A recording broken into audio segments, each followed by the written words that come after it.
Always, all days, all nights, sing do I, do I, do I. Well, Luke, thanks, man, for joining us at Campfire Studios. And yeah, been, like we said, offline, been tracking your journey online, and you seem like a regular bloke who's just trying to have a good crack at it. Before we kick off and do intros, I mentioned that I'm part of these little business networks now, and I resisted it for a while. You know, I think there's something a bit wanky for me about standing up there and pitching. But I get it now, Have you been to those network things? And secondly, can you do your 60-second intro for us? Yeah, wow. So that's a good intro. Okay, I haven't been to one of those things for some time. Okay. I think on those, for a Kiwi business, your goal should be to, and I hate using the word should, I know that's my brain telling me don't tell people what they should be doing, but try and outgrow them. Because what I found when I went to them was that a lot of the people had been going for a long time. They hadn't outgrown them. They hadn't figured out where else could we get work from. They were in this kind of culty referral type setup, and I've got to introduce you to this person over there because I've got to do my 3 referrals or whatever. And I wasted a lot of time talking and having coffee and having lunches with people where I'm like, why are we chatting? And what is going on here? But I was new to it and naive, I guess. But I think a lot of Kiwi businesses, they stay there, and only 15% of businesses in New Zealand turn over $1 million. So that might not be everyone's goal, but to kind of get there, you can't be just going to B&I, It depends what you're trying to build. Sorry, I've used one of them. If it's that, for instance. Let's clip that up, Guy, and chuck that online, and tag B&I, would you? Whoopsies. You've got to be thinking bigger than that. So I think they serve a great purpose to meet some people, especially in those early days, to perfect your spiel, and find out where some commonalities are, and even just get an idea for getting comfortable with yourself, I guess. But I do think it's a good idea to try and outgrow them.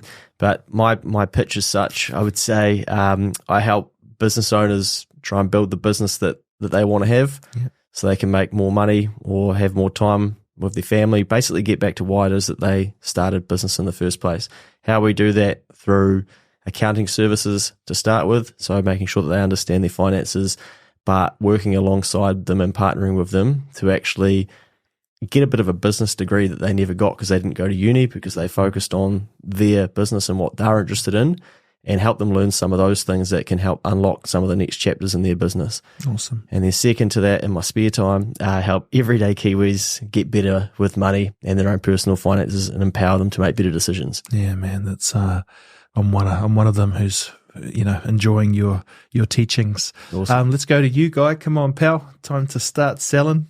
Okay. Well, I'll just throw a few questions out to you. What about your intro? That's what. Oh, okay. Well, we know who I am, Oh don't we? no, but that was the thing, The man behind your pitch. I'm the man behind the desk. You're the sales guy now.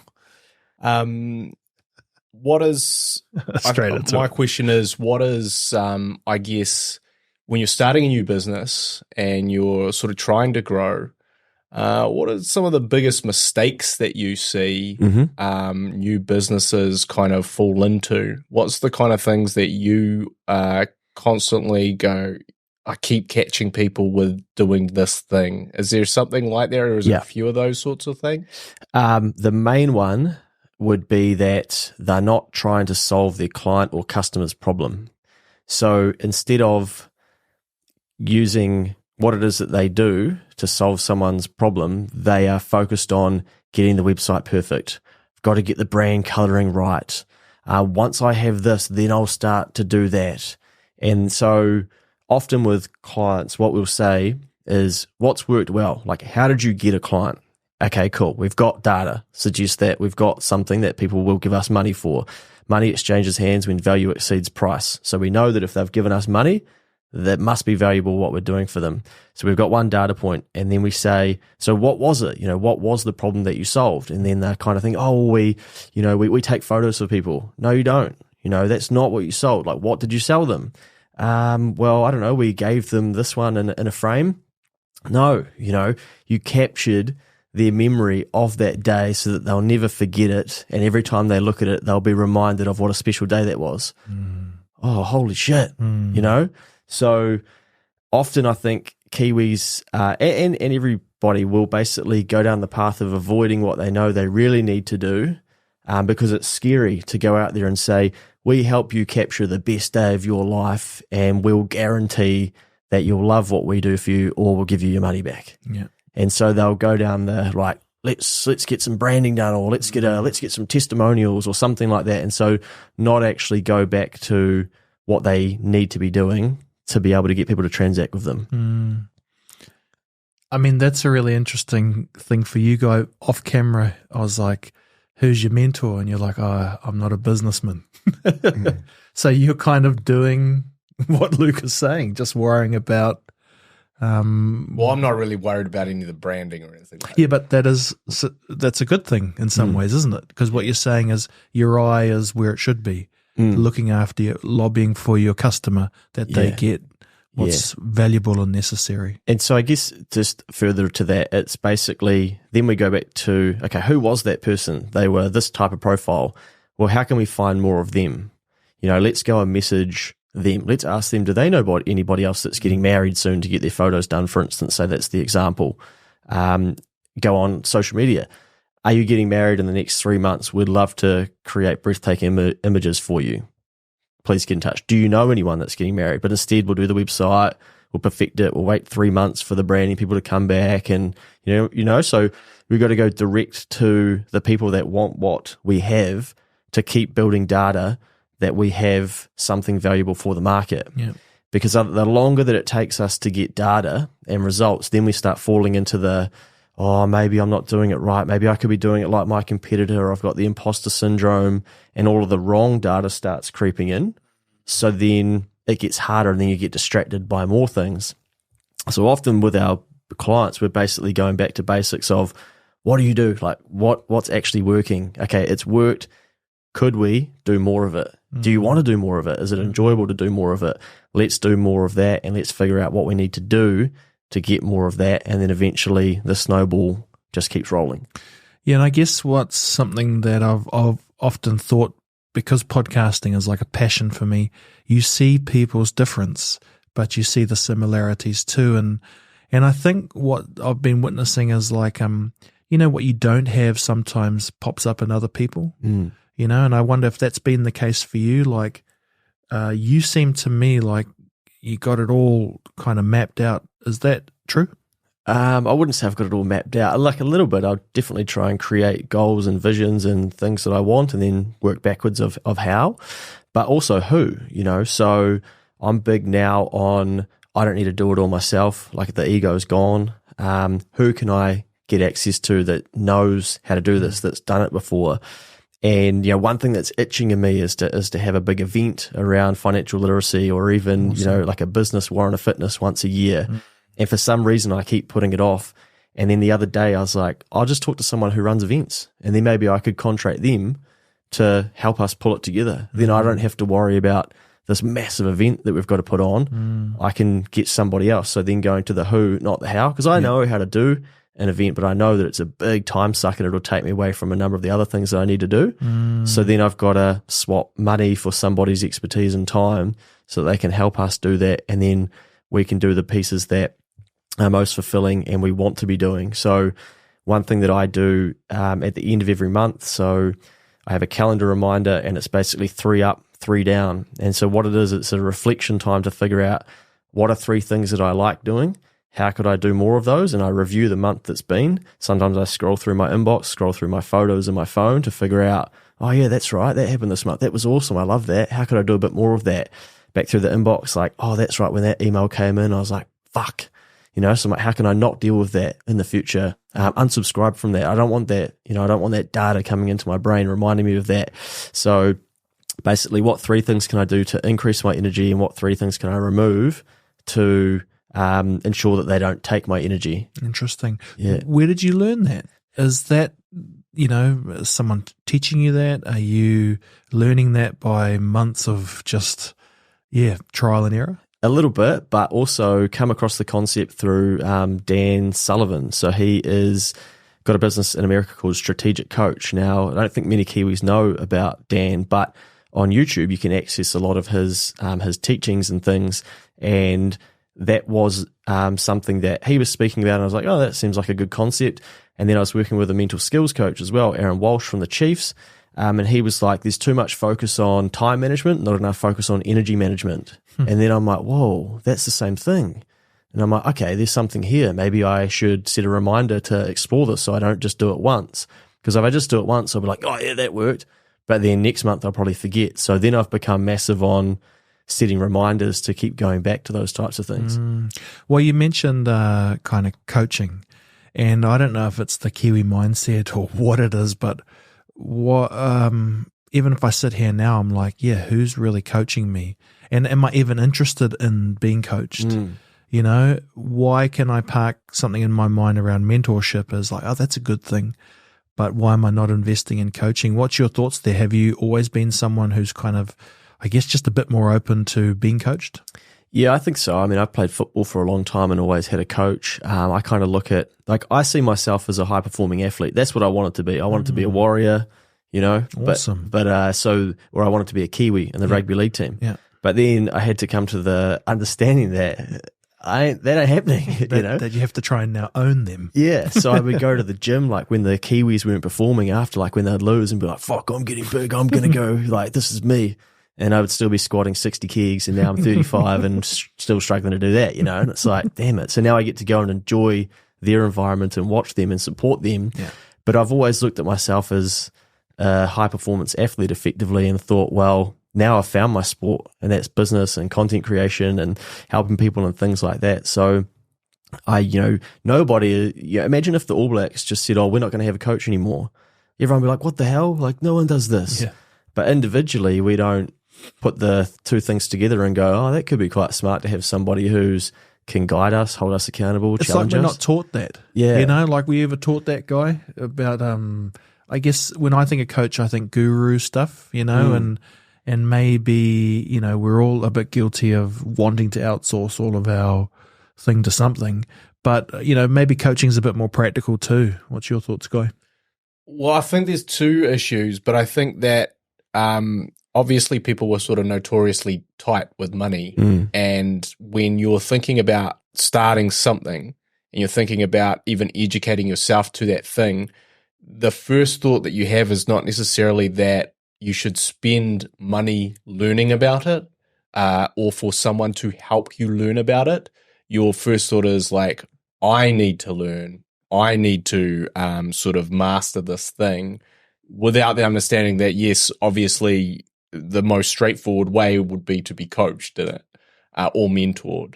And, you know, I did say that, like, I haven't had a mentor in a long time, but I actually think it's very important to acknowledge that I was in my filmmaking career searching for a mentor for a sort of a decade. And what's unfortunately happened is, and I don't want to sort of sound too full of myself, but I've kind of now in a position where I could mentor other people because I have so much experience and I've learned so much over 20 years. But that's what I wanted for myself. I actually wanted that coachal mentorship, and I wanted that experienced person to take me under their wing and say, look, you know, this is where your edit needs work. This is where your writing needs work. This is where your technique needs work.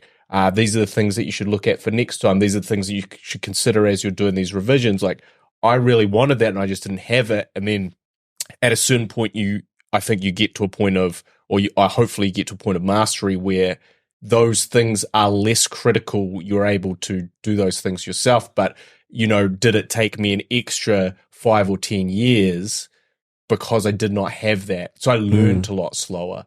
And I think that's definitely, like, certainly a big issue for me.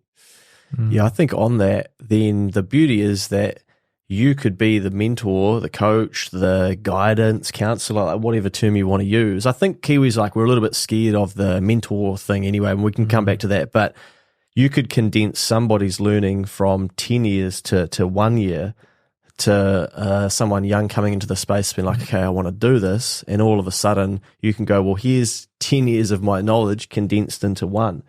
And I think what you find is that people will just do the pieces that they understand first, and they'll miss 80% of the lessons, probably more, but they'll do a couple of things and they'll go, well, that worked. Okay. Bit of trust in this. And then at some stage in like the next few years, they'll keep doing some of the things that you've told them from probably day one, but they're not ready to do those things yet because they're just like, I don't know if that's actually going to work. But you can condense people's lessons. And I think that's the whole point of a coach or a mentor or learning is basically, I don't have this skill set yet. You seem to have it. You might have learned experience. Help me understand what I need to know. Yeah, and what I've found really valuable about mentorship is that it helps you have a big picture thinking. Not that I need big picture thinking, but let's say, for example, if you work for yourself, you have to grapple mentally with the idea that there's not a certain amount coming in. And so even if you're earning okay and it might feel like you're not doing well because compared to what you were earning, and so I went to my mentor, I was like, I have no boundary over what's good and not because I'm still trying to find as I go, and he gave me this little strategy, which was to pick a figure, let's say it's 30 grand and that's what's in your account. And I'll be interested to hear what you think about this. And he said, split it into thirds and say your top third is your cash flow and whatnot. Your second third is amber. That's your damage control, man. Make more sales. And if you're in the red, you're fucked, you know? So your goal is to increase that buffer, but now you have a way to say, if I've done shit hot, now I increase it to 40K and I reframe the thirds. Yeah. And I don't know, obviously he's telling me this stuff and I'm just what I'm grabbing onto is that gives me a framework to at least make today make sense and not have to relate everything. So when I catch up with him, he's like, how's your buffers? Nice. And I'm like, it's going good. It's going good for now, secretly thinking, man. But, I mean, what's your thoughts on that kind of mentorship and the biggest pieces of advice that's helped you frame, I guess, the bravery? That's what I'm really interested in here. There's a certain amount of jumping off the edge, metaphorically, with your own stuff, believing, having confidence that someone will be there to pay you $1 for whatever it is you're out there saying you do. Yeah, I think that the more you can get the market to back up what it is that you're saying to be the truth, then the more it becomes the truth. Yep. And then the less you worry about it not being right or perfect, etc. And so you outgrow that eventually and you just know, this definitely works because people are leaving Google reviews, paying us money. It's been happening for years now. I don't need to worry that we're on the wrong track. Yeah. But back to the piece about the buffers, that is something we deal with clients all the time in business. And most business owners will have an internal sort of thermostat around what a level of money is. And everyday Kiwis will too. I used to only ever be able to get to around 10 grand in savings. And I get to 12 and then I go on a bender. Or I get down to 8 and I'm like, I need to get it back to 10. I've had 10 before, got to 14. Oh, do you want to come on that trip, mate? Like, yeah, fuck yeah, I got more than 10K. Like, let's go. Yeah. And for years I'd hover around this 10 and then I'm like, what is this? Like how did I create this? And so business owners do the same thing. They'll stack money aside and they're like, we don't want to touch that account. Like that's the account. And I'm like, why is it that figure? Oh, not sure. A couple of people will leave. We had to pay out their annual leave. They're like, oh, great that I've got it, but damn it, it's at 40K. I need to get it back to 60. And until it's back at 60, I've got to rocket up my ass. And so they'll move the action to get it back to that comfort area. Now, recently working with a client, and this is where I think having a coach or somebody to hold you accountable becomes very important. Working with a client, their thermostat every month, they seem to sit around 50 grand in sales, and it's hard for them to get past that. And so they've been working for us for just about coming up a year. And I said, your goal is to break that 50. We've got to have a month where we go past the 50. And they just texted me this morning and said, I thought you'd like to know that August was a 75K month for us. Yeah. And they are stoked. So I sent back some audio and I'm just like, fucking but when we last met with them, they were telling us examples. They're doing some marketing and stuff. And they're like, oh yeah, so-and-so, I saw him in the car park the other day. And he was like, I need to have a chat with you guys. And I said, cool, what'd you do after that? Oh no, I need to get in touch with him. Oh, and then there was bloody Sally we were speaking to and bumped into her at the swimming pool, and she said, "Oh, I've seen you guys recently. We should have a chat about you helping me our business." And so yeah, that'd be good. And I'm like, so what did you do about that?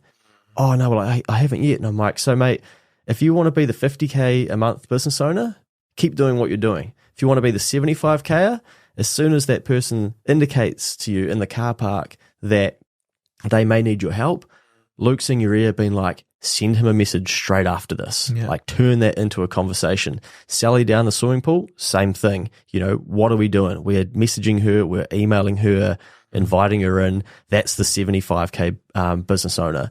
And I'm like, then you create some new habits, and then 75 becomes the new thermostat or the new sort of number you work to. And then that if you stop sending the texts and doing the outreach and stuff, that you're going to drift back to the 50. But you want to teach yourself to be the 75K person and see what makes you that, so that you can keep growing from there. Interesting. Really interesting. I want to change topic a little bit, but anything to add there, Guy? Oh, just maybe I'll throw something out to you because we did mention financial literacy. Yeah. And, it's something that has always, or ever since I left school and was not taught financial literacy at school, and it's not part of any curriculum, at least that as far as I know. Obviously, it was a while since I've been to school, so things may have changed. But, there is, for example, electively you can do accounting, but there's no such thing as financial literacy. And one of my biggest struggles in my adult life has been actually getting used to having money. Because for a significant chunk of my life, really until maybe 3 or 4 years ago, I would say that I was going from paycheck to paycheck. I never or very rarely had any disposable income. And I I didn't really have to think about money because it all just went out of my account on bills and, weekly. So I never had to have any sort of foresight or sort of consideration of, okay, if I had money, what would I do with it? Because I never had money. And, as Will and I have started this business together, that's changed a little bit, very thankfully. But I have, and sort of Will and I sometimes joke about this, that we sort of have this kind of poor person's mindset because we've been in that position for so long that it's hard to even understand, when you get a big chunk of money, not to just spend it all like you did when it was a small chunk of money. Yeah. And, obviously it goes back to a financial literacy thing, but as an accountant and as a business person, as somebody who I'm sure is kind of trying to manage curb people's sort of, or improve people's understanding and manage that sort of thing, is do you have any thoughts or advice, little frameworks that you would put in place to someone that is starting to have a little bit more extra income, and how they should sensibly or thoughtfully approach that extra money that they now have in this kind of financial literate terms? So that's probably it's a big question, isn't it? Yeah, it's probably an entire podcast. Yeah. But to summarize it, I think the key thing that happens is that because we're not taught that we'll have a lot of money or we'll get bigger amounts of money than we're used to, then we don't do the second piece of thinking, which is, well, what would I do with it? The only time we do that is if someone's like, what would you do if you won lotto? And everybody's got an answer to that, right? But it's usually blow it. It's usually fucking here's all the ways I'd spend it. So we want to try and flip it and go, okay, I will come into money, and know that you will, especially if you're in business. But even in employment, you're going to have, money may come to you. So you've got to know what you're going to do with it once you have it. And to start with, I couldn't be trusted. So what I would do is give it to my sister, but I had a clear goal, and I was like, right, do not give this back to me. I'm going to see if I can save 100K, because it was 10 times bigger than the 10 grand thermostat. And I just thought, well, imagine if I can do that. And I could see with the way business was going for me, I'm like, I'm going to have to learn to manage 100K because I'm going to have it eventually. And if I don't start learning that now before I get it, then I'm going to be in big trouble. I'm going to keep doing the same stuff. So to start with, I was like, I don't need to know what to invest it in. I don't need to know any of the fancy stuff. All I need to know is that I can't have access to it because I will fuck this up because I've got a track record of doing that. So I'm like, Sister K, do not give this back to me under any circumstances unless I can legitimately prove to you there is an issue that I need to get through. And so that was my starting point. And then I got to a point where I could trust myself and I could have it sitting there. But I think if you can know what you're going to do with that money, you've then already started to get ready for what you would do rather than just like, shit, the money's there. Let's fritter it away. And I guess it's similar to, say, somebody with a golf ball in their house and a set of golf clubs. Like, they could just sit in a house for somebody who doesn't know how to play with them. They'll never get used, but you're probably only going to have that equipment like if you know what to do with it. So we understand the concept. And sport could be the same with a piano, for instance. And people are like, oh shit, you got a piano. You're like, yeah, I don't know. Don't know how to use it. So we acquire the money and we get it. And then we're basically like, yeah, don't know. Like, I don't know what to from here. So then we go back to what we do know, i.e. the piano. We don't know how to play a piano. So then don't play it. Cash, don't know how to have a lot of money. Well, I better fucking spend it, better get rid of it. Because otherwise, like, this is too uncomfortable. And shit, I logged on my internet banking, there's 10 grand sitting there. Well, like, I don't know, what should I be doing? So the other thing to think about is then what is an amount of money that you've never had before? Doesn't matter how long it's going to take you to get there, but what could it look like if you did? Now, at the moment, the politicians, we're leading into an election, they are like, this is how much extra you're going to have every week. Well, if you can save $10,000 and give that to a bank and they give you interest back after taking tax, you're going to have an extra $8 a week. Now, that doesn't sound like a lot. Most people are like, A, it's hard to save 10 grand. Okay, cool. But mate, like, it's possible. B, only $8 a week. Well, this is literally what people are spending hours on social media going back and forth. I vote for this one. Like, who cares? You know, you're going to get $5 back on your fruit and veggies and stuff. The bank will give you $8 a week if you can save 10 grand. Like, isn't that a better goal to focus on? And then if you go 50K, well, what's 50K? Okay, it's $41 a week, I think it is. So, but who can save 50 grand? Well, maybe not you right now, but what if you could teach yourself to save 50 grand? So you need to basically understand that if you've always gotten rid of money, you probably always will. So then you've got to know, well, when I start to get it, I've got to do something different with it. Like buy cameras, go. Well, I try to buy less cameras, I suppose. Yeah, that'd be the first goal. Yeah. Well, maybe sell the ones that you don't use. Or hire them out, maybe. Yeah, there we go. Yeah, it's very interesting because I know everyone thinks about their own circumstances. That's what's tricky about being people, right?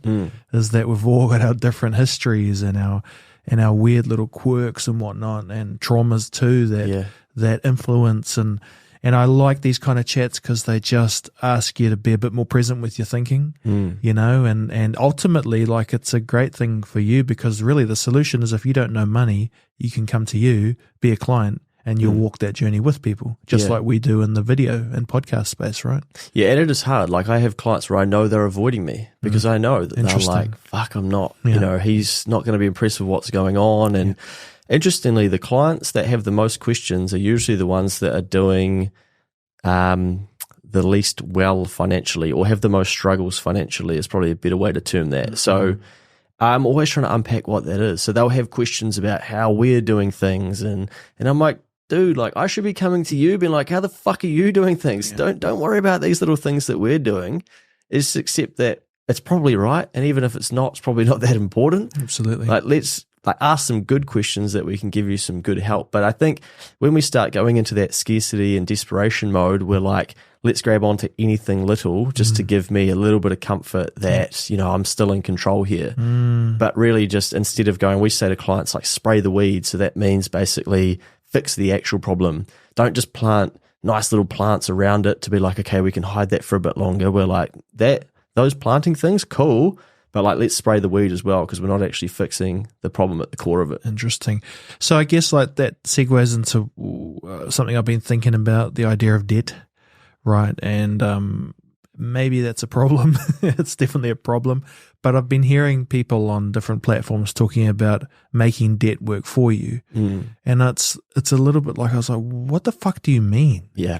What does that mean? And when I even say that out loud, what conjures in your mind? Yeah. So the first example that came to my mind would be, say I knew that I could build out a content studio, or I could help people get into podcasting, for instance, and I found a way to borrow, say, 10 grand to get some equipment, and it's interest free for 12 months.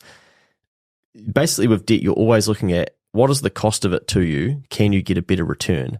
Now, even say you paid 5% interest or even 10% interest on that podcasting equipment, and it's 10 grand up front, you're going to spend 11 grand repaying it because there's 10% interest, say. So can I generate more than this 11 grand with this money, with this equipment? Most people probably think like, yeah, I can. But then you got to do the doing, right? Yeah.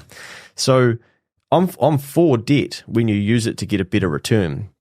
The problem for most of us is that the way that we learn about debt is, hey, you're about to leave school. Do you want an interest-free overdraft? What do you mean, like free money? Yeah. Bloody oath. Would you like a buy now, pay later? You can get these shoes 4 weeks ahead of you putting 4 lots of $50 aside. Really? Yeah, okay. I'm all for that. So we fall into these traps of thinking, shit, man, these products are amazing. They've been designed for us. It's so good. But I think what these products are designed to do is just play to our desire to want to impress other people, to get things ahead of actually earning them. And there's a reason that the banks and the credit providers and shit, like, they're the rich ones, not us. But I think so many people have fallen into the trap of thinking that, nah, like, I'm doing the right thing here. Like, this is sweet. I'm making it work for me. And then it's like I'll get a credit card because I get my air points, and I've never paid interest, and we avoid the 2% surcharge, the credit card fee, the fact that if you use a credit card, you're more likely to spend more than other people who may use cash or debit. Like, we ignore all of that stuff and just like, no, this is a great product. Like, I travel once a year for free on this, and I get my travel insurance for free.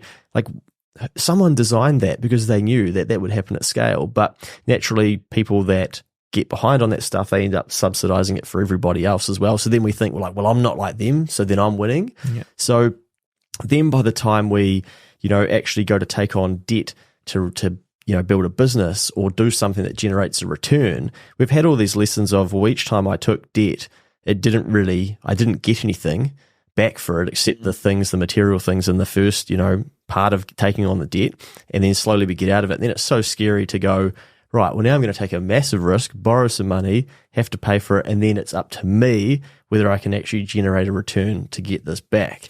Yeah, and I mean, that line must be thin in some ways if you don't know how to understand that data, because like, say someone said, dude, have the shoes today. You might tell yourself a story, which is like, if I can get the shoes today, I might impress the person I'm trying to meet. Yeah. They might offer me something. And it's a fabricated story because you just want the shoes, but we're humans. We have a psychological twist in us, Yeah. And sometimes it feels like that with business. If I, do I sit down with Luke first, or maybe I'll try and go forward and earn some money first and I'll come back. Yeah. And it's just a really tricky thing. But like, I wonder if you might talk to like that trickiness of just doing something that you enjoy.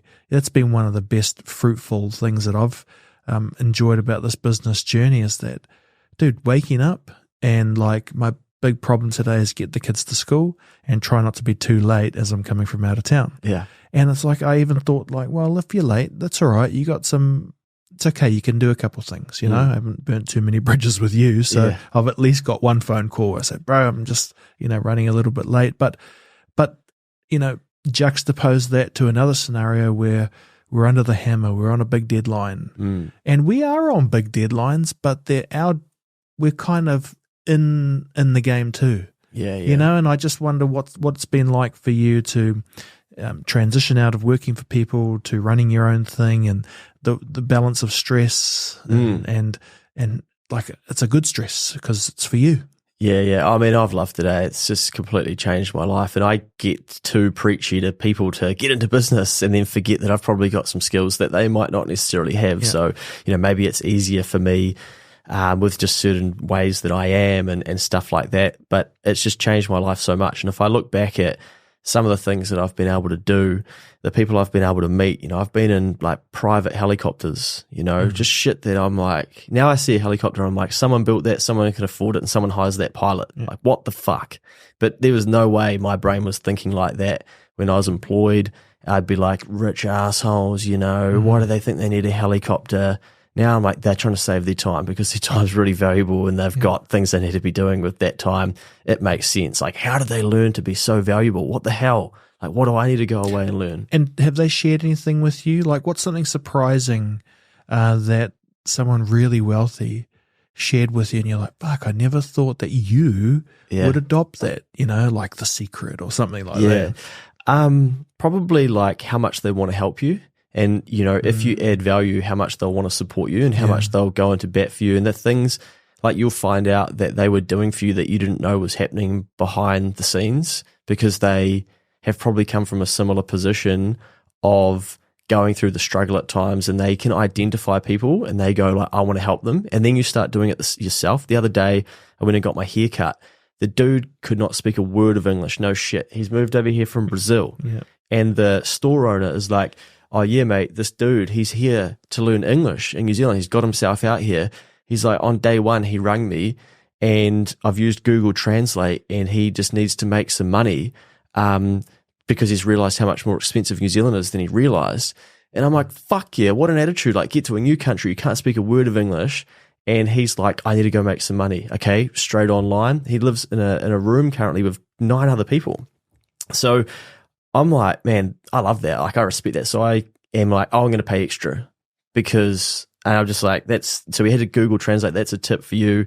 And I don't even think tip's a word in Brazil. So we had to try and explain to him why I was giving him this money, but he was so grateful. But for me, like the same thing for me, I start to see people that are going above and beyond or like having a crack.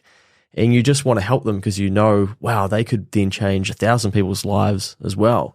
And I think we're in a society now of kind of hoping things are just going to happen for us and stuff. And I mean, I had those years, but it just doesn't. And you've still got to go out there.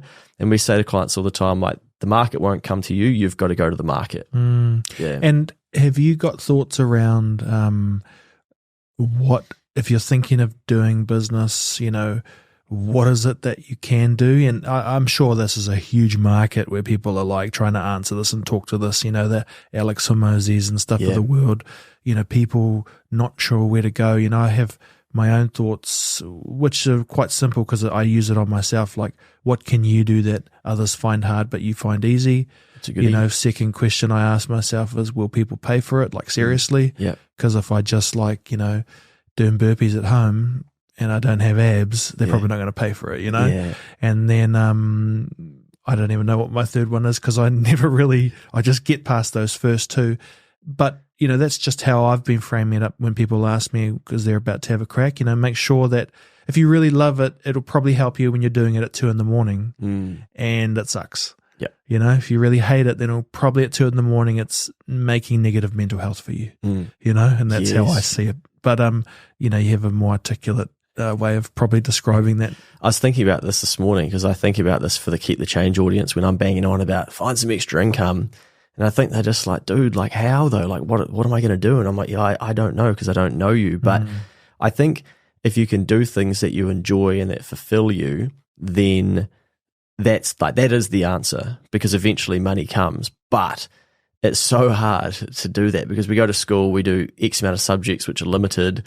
We then sort of go into uni or we go into a trade or whatever. And there's not actually that many pathways and you might not like any of them. So then how are you supposed to know what you enjoy doing? But I usually say to people, okay, well, go on your Instagram. Like, who are you following? What's the content you engage with the most? What are you searching? Go to your search history. Like, what's the first thing you do when you get up in the morning that is taking your brain somewhere? Like, what are you going and reading about? And there might be some answers in there. And my favorite example to how to keep things simple is my mate who is mediocre. He could watch this, relatively good at cricket. and I'm like, dude, like I try and say to people, just do something that you're relatively good at that other people will go, I know that they're better than me, I'll transact. So he said in his cricket club, I've got my Sundays free at the moment. I've got X amount of slots open to teach kids how to be better at batting. He's like, mate, I got 3 parents message me straight away. I've just made myself an extra $270 on my Sunday or something. And I'm like, how good is that? But then he's gone down a pathway of maybe I could scale this. Maybe I could do some online coaching for people all around the world. Maybe I could charge them US dollars. And so just by simply taking that action and realizing like, oh, well, I'm in control here. I could make a bit of cash. Now he could be on, a path, and that could be his thing. He could be really fulfilled by that. Or he might learn some things along that path and go, you know what, like that served its purpose. Now I actually, with this knowledge, I want to be doing this over here. And, someone in that group said, look, do you want to do one-on-one coaching and I'll pay you $5,000? You might be like, oh, holy shit. Okay. Yeah, let's do that. And then it's, right, do you want to coach this club and we're going to pay you X amount per year? And all of a sudden that person goes from throwing up a Facebook post, getting 3 parents saying, yep, that we will, give you $270 or whatever it was for those 3 kids, to now I'm a paid cricket coach. But like, you don't know if that is your journey until you try some of the shit down here. It's spooky. We did a funded podcast around suicide prevention, and when that funding came in, I said to Guy, I've been podcasting for hobby for 10 years, and now I'm a professional podcaster, but it's not through having 1 million views or downloads.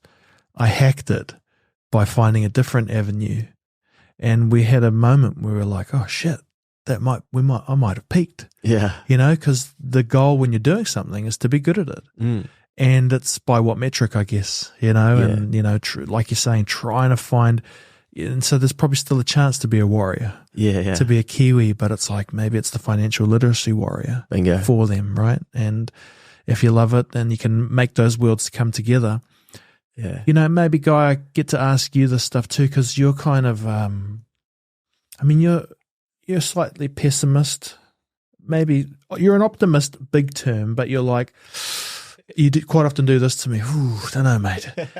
And I guess I'm just interested, like, have you started seeing, as, let's just say, your buffer's increased, that other things pop up, and it seems to be so unfair because you really would have appreciated it if other things came up for options. But now that you've taken a step, there's another step there. And, I don't want to take you down too much the metaphorical, but talk to me, bro. No, absolutely. I think it's actually kind of it's very interesting to sort of reflect back on that. What I mentioned before, of that sort of struggle for 36 years of like, I'm this one thing and I see myself this one way, and and I'm just trying to make it work that way. And if I can't make it work that way, I'm a failure. And the reason that I'm not succeeding that way is just, the hands of fate have not turned in the right way, and, I haven't had that sort of luck or whatever the case was. And then, as soon as I obviously sort of maybe started looking at it as, I'm not just the artist, I'm the artist who is trying to make a business from my art. I'm trying to, I am an artist, but I need people to buy my art. I'm an artist, but I need to sell my skills that I do artfully. All those sorts of things have then sort of manifested in different ways. And, you and I are sort of heading off to shoot a documentary on Saturday, through the Pacific Islands. And like, that's through a complete roundabout way, nothing to do with, necessarily New Zealand on air. or the film commission, or how I would have imagined getting that and doing that. I would have never imagined the pathway we've taken to do it, and now we're doing it in a completely different way. But it did definitely start with the kind of shift in mindset and perspective, and sort of looking at, as you said, sort of like, I was waiting for it to happen to me, and then I realized that I had to make it happen. And I don't want to say that I wasn't trying to make it happen, but I was only thinking of it would happen in one way. Yeah. And so as soon as I started thinking like it could open up in different ways, so I have to, there's a saying in wrestling that like sometimes you have to just go away and learn a new hold. And I'm a big fan of that. is kind of the idea being that if you kind of get stale and the things you're doing aren't working, you have to go away and learn something and then come back. And I definitely think that has been a process and an experience in my professional life that has been very helpful. And I do still have that feeling that it's like, but man, it's not fair. I was this good before all this stuff. I've been this good for a decade. You know, but now it's all coming together, you know.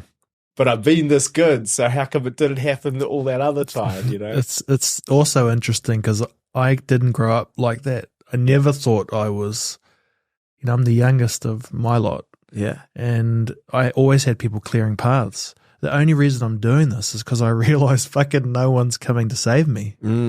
So I have to toughen up. Yeah. And I hate it.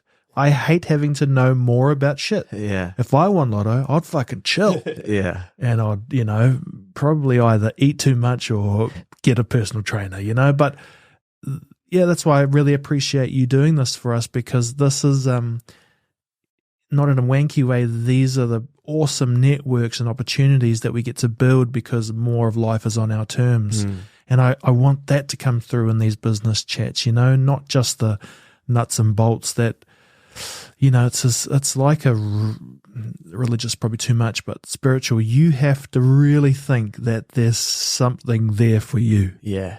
And if you can, like the mentor, there might be things working in the background that you don't know, or someone taking a punt on you, or someone paying a bit extra for the haircut.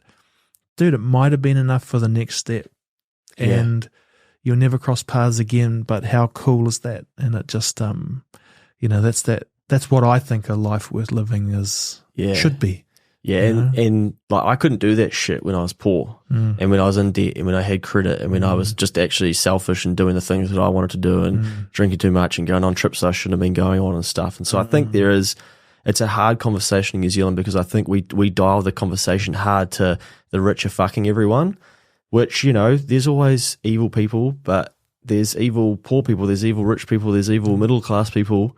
But we tell the story that the bad guys and Take stuff from them. Yeah. And we forget that, you know, like, then why don't you be the change? You know, like, go out and do the good shit with the money that you can get access to if that's your thing. But just want to touch on something quickly that you were saying before. So you're going overseas, right? Yeah. And I think what happens in business too is because we're like going so hard, we forget that when we go on those things to stop and be like, holy shit, mate, we're having a beer, and like people will be like, whoa, what the fuck are they doing over there? And we're like, did we get the edit done? Like, where's the footage? Because I've done the same thing. I went with my best mate to cover a race day in Tasmania, and we were like, mate, we've got to knock this out of the park. It's our first sort of invite. And I'm like, we'll vlog every day. We'll get that posted every day. We'll do a wrap up at the end. We'll do Instagram stories. I can speak at this event. You film that, bro. We'll punch out the keynote, all of this stuff. Looking back, I'm like, man, there's probably like 30G worth of work there. And I think we were like, yeah, we'll do it for a couple of grand. Fucking Tasmania. Never thought I'd go there. And we literally, people were like, oh my God, you guys are going to Tasmania. By the time we got home, I'm like, bro, we just sat in that hotel room the whole time. And we'd be like, okay, guys, we'll see you at dinner. We need to go for 4 hours and like pull the footage down and clip it out. And I'll write the copy up and stuff. But, you know, now we get to look back and we're like, mate, remember that time we went to Tasmania? Absolutely. Like, what the hell? That's wild. Yeah, but you've got to, in those moments as well, be like, wow, like I did it. You know, I did the things that when I was employed or a little while ago thought weren't possible, or one day I'll be able to do those. But you have to know that when you get to do them, you'll already be like into the next chapter or thinking about the next thing anyway. So you've kind of got to like pull yourself back and be like, wild. Holy shit. Yeah. I'm in Tasmania or wherever it may be. That's the thing, you know, like, you know, we're leaving on Sunday. You got the suitcase? Yeah. What suitcase? You know, so how are we getting to the airport? Yeah.